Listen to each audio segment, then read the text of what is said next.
Salut! Si tu n'arrives pas à dessiner la tête, c'est certainement qu'il te manque ces trois informations pour pouvoir le faire.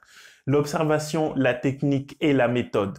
Aujourd'hui, dans cette troisième et dernière vidéo sur la structure de la tête, je vais te montrer quelle technique utiliser pour dessiner la tête de trois quarts. Je vais aussi te montrer quelles sont les étapes à suivre pour ne plus rater aucun de tes visages à coup sûr. Si tu n'as pas vu les deux premières vidéos concernant la structure de la tête de face et comment dessiner la tête de profil, je te mets les liens juste en dessous de la vidéo, dans la description. Avant de se retrouver devant la feuille, abonne-toi pour ne rater aucune des vidéos que je publie chaque semaine et partage la vidéo. À tout de suite. Ta première étape va consister à dessiner la boule comme une sphère solide pour l'incliner dans n'importe quelle direction. Ensuite, tu places la croix de composition et c'est le point clé de la construction entière de ta tête. Grâce à ça, tu peux déterminer l'angle sous lequel tu pourras voir et on pourra voir le visage. À partir de cette ligne, tu peux dessiner les deux côtés de la tête. Tu places la ligne de repère du nez et de la bouche également, puisque les yeux se trouvent au milieu de la tête, tu peux aussi tracer la ligne de repère du menton. Tu as la mâchoire qui se situe au niveau de la bouche.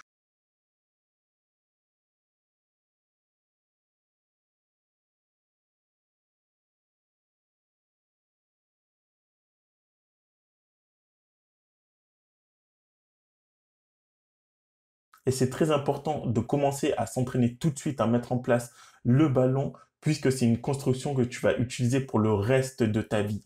Essaye de penser à la construction tout autour de ta tête de sorte à ce que les mâchoires se fixent d'un côté et de l'autre.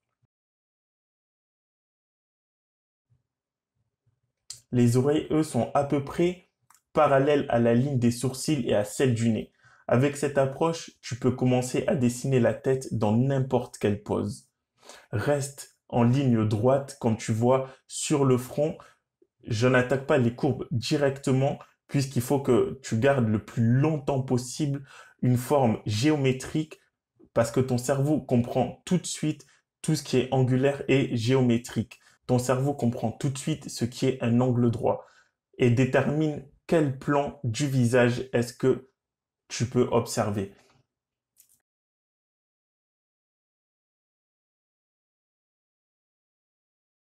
Quand tu établis ta ligne médiane, commence par placer les caractéristiques avec soin. Un élément ne pourra jamais tenir sur une tête tant que tu n'auras pas placé correctement les lignes de construction de la tête entière. Le nez ne tiendra pas sur la tête et ne tiendra pas sur les arcades, de même que la bouche. Sois préparé à avoir la construction et ne te laisse pas décourager parce que ça demande un certain temps pour le maîtriser. Et chaque tête que tu dessines va dépendre de ta construction. Comme un bâtiment, une voiture ou n'importe quel objet tridimensionnel. Ton travail en tant qu'artiste est vraiment d'apprendre à construire des choses en trois dimensions sur une surface qui est bidimensionnelle, donc sur une feuille.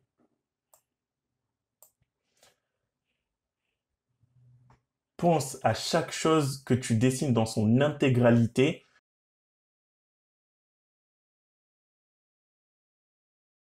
Par exemple, le nez avec sa vue de face sur le côté et sa vue de dessous.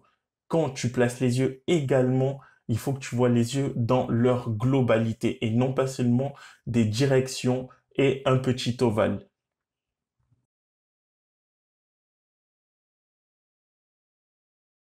La représentation en trois dimensions va exiger vraiment des connaissances et des études. Donc, je te conseille vraiment de faire énormément d'études de portraits, mais ce sont des connaissances qui ne sont pas plus difficiles à acquérir que dans tout autre domaine. La construction n'a pas besoin de t'inquiéter, elle vient avec la pratique. Pratique tous les jours et à un certain moment, ça viendra automatiquement. N'oublie pas de penser à ta construction, toujours à ta construction, aux différents plans qui sont visibles et non visibles. Essaie de voir, de comprendre ce que tu dessines en transparence. N'oublie pas que ton cerveau comprend les formes géométriques plus facilement qu'une courbe.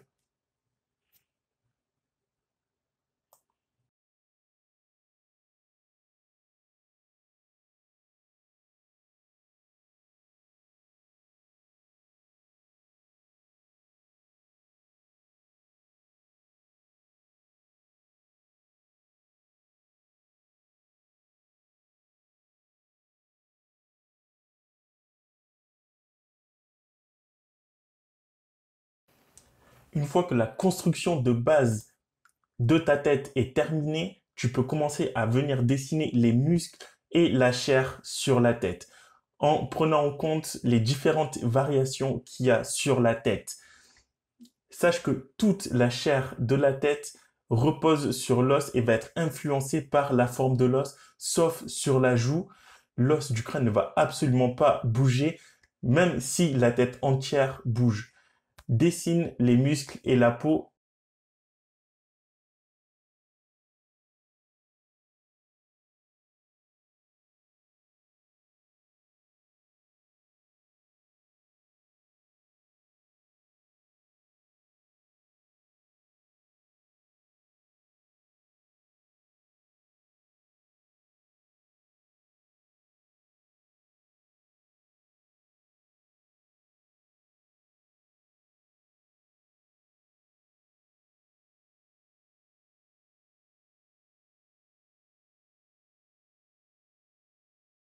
Une fois que tu sais que les lignes de construction sont bien mises en place, tu peux rapidement analyser le visage et le crâne. Cherche en premier lieu les formes osseuses et l'emplacement des caractéristiques du visage. Recherche les formations de chair et de joues autour de la bouche et des yeux. Et cherche aussi les informations qui peuvent facilement être dessinées, comme des pommettes qui sont proéminentes, accentuées par les ombres, comme les lèvres par exemple.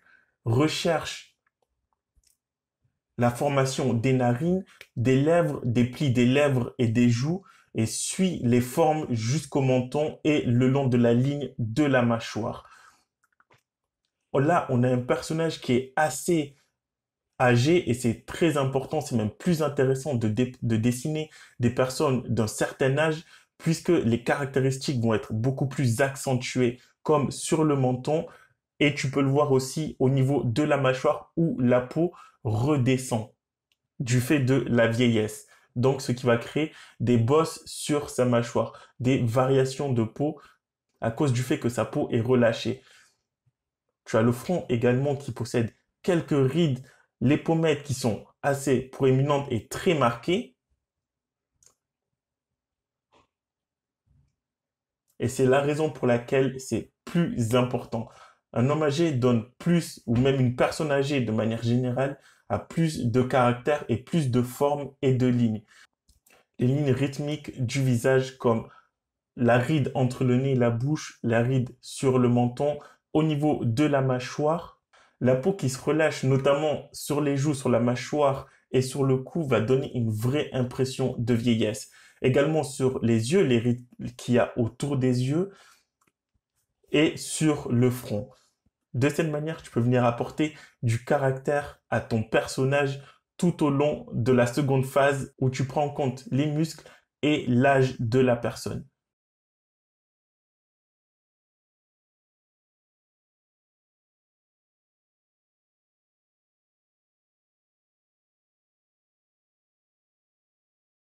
À partir du moment où tu as placé les muscles, les variations du visage, la peau, les détails, les rides en fonction de l'âge de la personne, tu peux venir commencer à placer dans la quatrième phase, placer les repères des ombres et dessiner les ombres.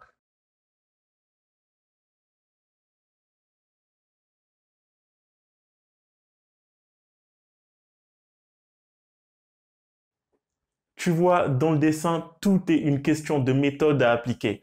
Observe et adapte ta technique au sujet que tu veux dessiner. Si tu as une quelconque question, pose-la moi dans les commentaires et on pourra en discuter.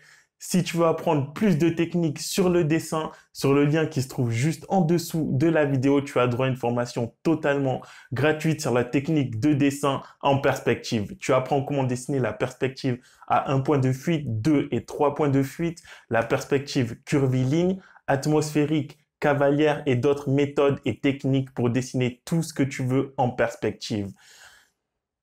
Moi, je te retrouve dans les prochaines vidéos. Je t'expliquerai quelles sont les différences dans la caractérisation entre l'homme et la femme quand tu la dessines. Excellente journée à toi. Ciao.